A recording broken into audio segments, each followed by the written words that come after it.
What's going on, everyone? Welcome back to Beyond the Cage. It's our second week of Beyond the Cage. Peter's back, and we have a special guest today. What's going on, guys? Today, I bring with me Connor Sangus, the legendary, the one, the only. What is up, guys? I actually also have a show where we sometimes talk MMA, actually sometimes in the winter months. Stick to Sports on WTOP 10. Find it on YouTube. Huge. But this is the man who taught me MMA. So, wow. Super thankful to be here. Thank you so much for having me on. Thanks for coming on. All right. Last week, Peter, how'd you do? How'd you do on your predictions last week? All right. Well, all right. So, out of the fights, I got two of them wrong. I ended up getting the Namajunas and Natalia Silva fight wrong, and then Waldo Cortez Acosta v. Derek Lewis. Didn't we all have Derek Lewis? I think I was pretty right. Yeah. I mean, everybody had Derek Lewis, but I think I did pretty okay with my other predictions. I mean, O'Malley, we didn't really know what was going to happen, and we both were like, it could go either way. He could have figured it out or just thrown it in the trash. I mean, we all can agree that it was a weird fight. I don't think that should have went the way it did. No, I agree. But other than that, not too bad with my picks. You did pretty good with yours. I only got Derek Lewis wrong. We did say that in a heavyweight fight like this, there's always going to be that one punch that'll take them down. So it's really 50-50, which I'm going to talk about again for this week's card. And then the Gaethje Pimblett fight was just amazing. That fight was awesome. Yeah, that was a dog fight. It was awesome. I thought there were so many times. Yeah. I thought there were so many times Gaethje was going to get or Gaethje was going to knock Patty out. And he just kept going. I mean, he folded a few times. He went down on his butt a couple of times. He dropped. Yeah. But Scousers don't get knocked out. Yeah. I think, this week it's... Do you want to add anything? No, I think the fights kind of went the way that we said they would, other than the Derek Lewis fight. And the thing with the Natalia Silva fight was that it was... I believe that was a replacement, right? So someone got replaced in that fight? It was a replacement for Alexa Grasso. She was supposed to fight. Yeah, so she had an injury that we still don't know. Yeah, that was that whole thing. We have no idea the injury. Stupid. But yeah, other than that, I think we were pretty spot on with most of the fights. So let's see if we can go 2 for 2 this week. Let's go for 2 for 2? Yeah. So that first fight... Yeah. Who do you got? Yeah, go for it. Quillian. Go for it. Quillian Salkeld against Jamie Malarkey. Yeah. Okay. Yeah. 2 Aussies going at it in Australia. So yeah, it'll be good. The crowd's gonna be crazy on that one, I think. Malarkey replaced Zhu Rong. Squilliam Tentacles versus 18-8 Jamie Malarkey. Quillian's kind of interesting to me for this fight because right now, 3-fight win streak, KO, decision KO, beating people up. And that the last KO in that order was a 19-second finish against Anshul Jubli. Kind of funny. He really put him night. And then going Jamie Malarkey, also a deadly force. Knockout striker, aiming for those headshots. Yeah, and Nasrat Haqparast, one of his other knockout, that was, I believe, another first round knockout. I think it was like 30-something seconds, and it was a kick to the head. Just slept him. 3-0 in UFC, and I believe he's a lot younger than Malarkey is. He actually just turned 26 last month. Yeah. And Malarkey is turning 32 in August. Yeah. So there's that age gap there. Yeah. Quillian also just debuted a year ago. So there is like a tiny experience thing, but Malarkey is a Malarkey fighter in my opinion. Yeah. He might be a little Malarkey. He lives up to his name, some might say. And he's the replacement fighter. He's the replacement fighter too in that fight. So who do you got? Who do you guys got? I think we could say Quillian here. I think he's got the upper hand here. I think that either way, I think it's going to be a violent fight. I don't know if this is going to go to decision. Both of these fighters don't really go the two all the way to decision. So that is something I peeped. But Quillian's able to go on the ground. He has some submissions. He's not only going to sit there and punch and kick. Jamie Malarkey, from what I saw, is primarily on his feet trying to punch you. So Quillian could just make a choke and try and where we want to go on the ground. I have Quillian by knockout. I feel like that's a pretty safe bet. Or submission, I guess. I don't think it's going the distance though. I agree that it's probably not going to go the distance. Quillian, even though he hasn't really fought anyone yet, he averages 5.46 significant strikes per minute. And Malarkey's actually a BJJ black belt, so I'm going to give him some credit on the ground. So I'm going to say Quillian by KO. Okay. Mm-hmm. All right. Peter, what's the next fight we got? Tai Tuivasa versus Thaleson Teixeira. Heavyweight bout. Big fight. The shoey. The shoey. Tai Tuivasa, he's been in a poop streak. Mm-hmm. Yes, he has. He's kind of poopy right now. He really is. Poopy. And I mean, these are big dogs. We just watched a big dog fight with Acosta v. Lewis. And you know what? I know it's going to be heavy hitting fight. I know Tai Tuivasa is going to go out there swinging, but Thaleson Teixeira, although he's kind of new, I think he's just too violent. I think he's just going to hit him so hard. And I think it's just going to be a 1-2 night. He's a lot bigger than Tuivasa as well. Yeah. He's, I think, 5 inches taller and has. Let me see. He has the reach is 8 inches on reach. Yeah, 8 inches. Yeah, so he has everything. Well, I never count reach. Personally, watching O'Malley Merab. I just can't. I can't. If somebody has the reach, it doesn't mean they're always going to be good with it. So there's also the significant strikes per minute. The gap is insane. Let me see if I can find it. Yeah. So Thaleson Teixeira is 14.6 significant strikes landed per minute, while Tuivasa is 3.8. So, yeah. Night. Yeah. As much, no, I think Thaleson Teixeira is sleeping him in the first round. I think. Tuivasa 5-fight losing streak. Mm-hmm. Coming into this one. Yeah. Huge. I wish someone believed in me as much as the UFC believes in me. Giving a main card slot on a numbered card in the big 2026. After 5 losses in a row. What are we doing? I mean, interesting thing about Teixeira. Yeah. Oh, sorry. No, I was just, it's just because Tuivasa is from Australia. 35 seconds. Really? Oh yeah, that's why. That's why 105 seconds. They're both 35 seconds. Yeah, both first round finishes. One was him getting the KO, and one was Derek Lewis knocking him out. Yeah, I remember that one. Yeah, I've lost to Derek Lewis in my minutes. Honestly, I think we know where this is going to go. I don't think Ty has really changed much. I don't think he's going to be ready for this. I'd like to say he would be, but honestly, what is he really going to? There's a lot he can do. I shouldn't say that, but I don't know if he's really done it. I'm not betting on the fact that he would have done it. I don't think he's really changed that style much. So, yeah, it's just he's got a short gas tank too. Yeah, I think he's going night. Mm-hmm.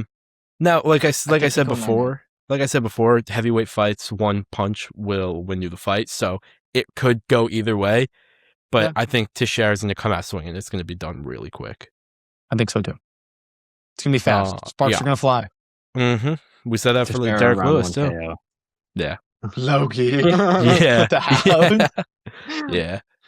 At the house. Could be the move. All right. Next fight. We got Rafael Fiziev against Mauricio Rufy. So Rufy's coming off a submission loss to Saint Denis, and Fiziev is coming off a win after he lost 2 to Gaethje, and in between those 2 Gaethje fights, he lost to Gamrot. So he's coming on a little bit of a streak, but he had a bad streak before that. This fight's 50-50 to me, and I think the betting odds are showing that. I believe I don't know which one's which, but I believe one's minus 120, one's plus 100. So it's basically even odds. Fiziev is plus 100 and Rufi is minus 120. Mm-hmm. Yeah. So I could see this fight going either way. Yeah, that's fair. I can agree with that. I kind of going into it, I was just like looking at them, going through some replays, stuff like that. I don't know. They're not even that similar to me. Like fighting wise, it's a little different. I just think it's gonna be slow. I don't know. I don't think it's really gonna be a fast fight. I think we might be going to a decision. But I don't have much to say about this one. But yeah. Yeah. I think it's going to the decision as well. I think it's gonna go to Fiziev. I think. Like I said, it's either way. But looking at the metrics here, the takedowns, the defense and accuracy, Rufi, it says here, percent of takedown attempts completed, 0. So I don't think he has a takedown in the UFC. And then he defends 84, while Fiziev defends 90% and completes 57%. So if he's able to get the takedowns and get control time on the ground, I think he could win with the decision just based on this control time. So I think that's what I'm going to go with. Yeah, good point. They're both fighters who want to keep it standing. Rufi is up to Peter's point. He's a slower fighter. He's actually won fights where the fight has been standing the entire time, and he's been outstruck in terms of significant strikes. But he's won the fights on the judges' decisions just because he has struck with more power and more time shots. But I see Fiziev winning and keeping the fight standing.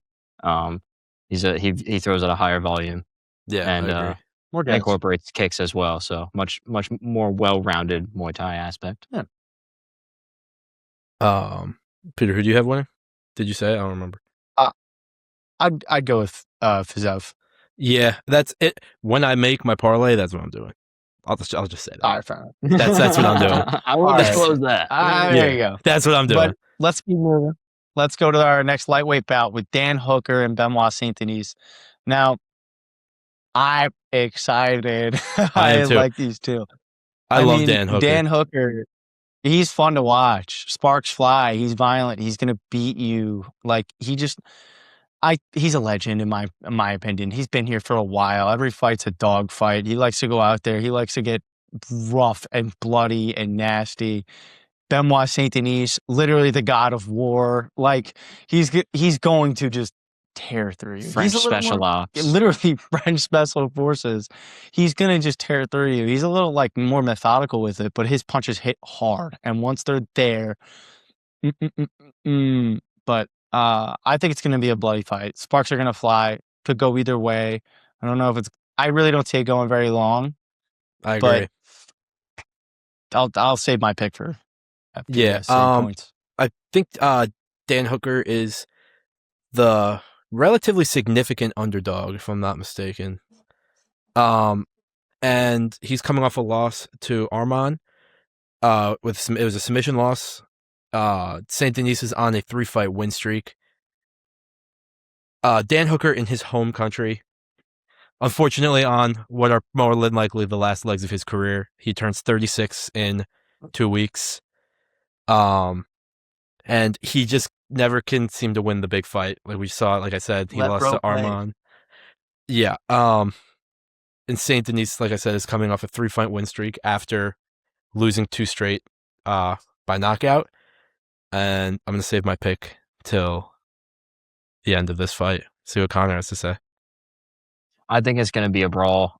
Hooker's a brawler, and Saint-Denis, he'll turn it on and smother you once he knows he's got you hurt. He's a little more calculated though, and I think that's what's ultimately going to win him this fight. He's also got superior grappling, as well compared to Hooker. Hooker's always on his back. Granted, he can work off of it, but Saint-Denis is just smothering. So I really like him in this fight. So it'll spoil my pick, but I have Saint-Denis. Peter, what do you got? I'm going Saint-Denis here as well. I mean, Benoit is he's just a thug. He's just dangerous. He's a thug. He's scary. I wouldn't want to be in a ring with him. I feel like if I got in a ring with Dan Hooker, I'd have somewhat of a chance. I don't think I would with Benoit Saint-Denis. So I'd pass it right to Benoit here. I think he's got it in the bag. I think it's definitely going to be a brawl and a close fight, but the man who walks out of the octagon is Benoit Saint Denis. I love both these guys. I am. I love Dan Hooker. I love Saint Denis. But I I think have a that feeling where you're gonna go. with the Aussie crowd behind him, I think Dan Hooker will finally win the big fight. I think he's going to come out on top in this fight. He has his home crowd behind him. I think this is his time to shine. In Sydney, co-main event, he's going to do it this time. This is his shot. He's going to do it. Okay. That's my big upset for this card here. Yeah, it's an upset indeed. Mm-hmm. Yeah. But let's move on to the fight we're all here for, the most important, the featherweight title fight, number 2 for Alexander Volkanovski and Diego Lopez. Second fight together. The first one, I love Volkanovski, but you know what? It was a close fight. It was a great fight, though. It was to decision. Volk's he's one of my favorite fighters. He's such a good guy. I want to cook with Volk. I mean, he hits like a minivan. He's slow with it. He can be fast with it. It doesn't matter. He's gonna break you down. He's so scary. I think that just because he's getting a little older and he's the last couple fights have been a little rough. But I mean, he's older. He could be getting a little more worn out, but honestly, I would have faith here a little bit. Even though Diego Lopez is a violent animal of death and murder, I hope to God that Volk pulls through, but I wouldn't say that he does. Okay. Connor, what do you think? I unfortunately I like Diego. I like Diego Lopez in this fight. Volk hasn't fought since they fought last April. This title hasn't been defended. Lopez has since beat the Fighting Nerd, and he looked pretty good in that. And Lopez, he got outstruck in the first fight. Volk outstruck him from a significant strike basis over the course of 5 rounds, even though Lopez hits for much more power, and that's, you don't need me to tell you that. And there were times throughout that fight, especially at the end of the second round in that first fight, where it really looked like it was about to be Topuria times 2 for Volk, and that was going to be it. But he rallied. But now that Volk is 37 and Lopez has had that extra fight, I think that this might be the case. Yeah, I like both of these guys a lot. Lopez has a lot more power, like you guys said. He's a lot younger, but I believe the age gap is the exact same as Paddy and Gaethje. I'm pretty sure Volk is the same age as Gaethje, and Lopez is the same as Paddy. So clearly, it doesn't matter, at least in that situation. Once again, an Aussie, like, this is a full Australian card. I was going back and forth so many times when I was making my notes for this about who I think was going to win. I'm still thinking of changing it now as I don't know. It's so tough. It's so tough. I'm going to stick with what I... We got to look at it this way. Yeah, Lopez? What? No, I have Volk. I have Volk by decision. You have Volk? Yeah, I do. Yeah. Okay. Well, I'm still... I mean, like, I love Mr. Volkanovski. I love him so much. But I understand the comparison. I don't think Volk is Gaethje. I don't think it's the same. Oh no, I agree. I agree. I think Volk is still a superstar. I think he's still a champ. I think he's still one of the best to ever be. But Diego Lopez is just this young, murderous creature, and I'm scared. I'm scared now that after the first fight, he's going to come back better than ever. Diego knows it's his last shot too, at least with Volk as champ. Like, you're not getting another one after this. He's going to put his neck on the line. Yeah, I agree. And also, I saw this when I was doing my research. It says in their first fight, Lopez stuffed 10 of 11 takedown attempts by Volk. So I do think he might have to do that again. Volk might try to push the takedown more because, I mean, I don't think Lopez is a great wrestler. But I don't know. I think this fight's going to be really close again, like their first fight. I think so too. I think it's gonna be a great fight. Mm-hmm. If Lopez can continue to stuff those takedowns and keep Volk on his feet, especially when he hurts him, that will be a deciding factor. If Yeah, Volk can't take the fight to the absolutely. ground when he gets cracked, that's the fight right there, in my opinion. Absolutely. I agree. I think there's gonna be a lot more decisions this week than than last week. There were it's like that last fight. I thought there was gonna be a knockout in that Gaethje fight, and somehow there wasn't. Well, yeah, but somehow sparks somehow I was hoping would have won like $120, but no, nope. Oh my god! But yeah, I think we're in for another good card. I can't believe they put 2 really good cards back-to-back weeks, but I'll take it. And then 326, I think, is good too. The price for no February. Yeah, yeah. But I think the next one's good too. Right? It's like the Thanos thing, perfectly balanced. Yeah, the next one's Holloway Oliveira. Love that. BMF. Yep. Yeah. But for now, that's when our next episode will be. Holloway Oliveira, March 7th. Yeah. Yeah. We're gonna get those graphics out too. So if you're not following the Beyond the Bench Instagram, I'll link it down below. You gotta get your brother on that. You gotta get him on he's that. gotta do. He's gotta get to work. He's got. Maybe we could talk about. We'll see. Maybe we could do some of the fight night information because there's a lot of fight nights in between that. There are some. Maybe we could put some graphics out for you guys about the fight nights and. We'll get some graphics going, 100%. But we're gonna save the episodes primarily for major cards. The numbered ones. The numbered. Maybe the Sean Strickland. Maybe the Sean Strickland fight night. Okay, I might need to for that one. My boy is fighting. Dan Iggy's fighting too. I love Dan Iggy. That's okay. These fight nights are gonna be good. These fight nights are gonna be good. Brandon Moreno, underrated card. Yep. I'm looking at that too. Boy. Featherweight, flyweight. Yeah. So with that is it for this week. Card. That is a flyweight card. Yeah. Flyweight Grand Prix. Yeah. Thank you, Connor, for joining us this week. Thank you so much for having me. Of course. This was awesome. Extremely grateful for the opportunity. Yeah.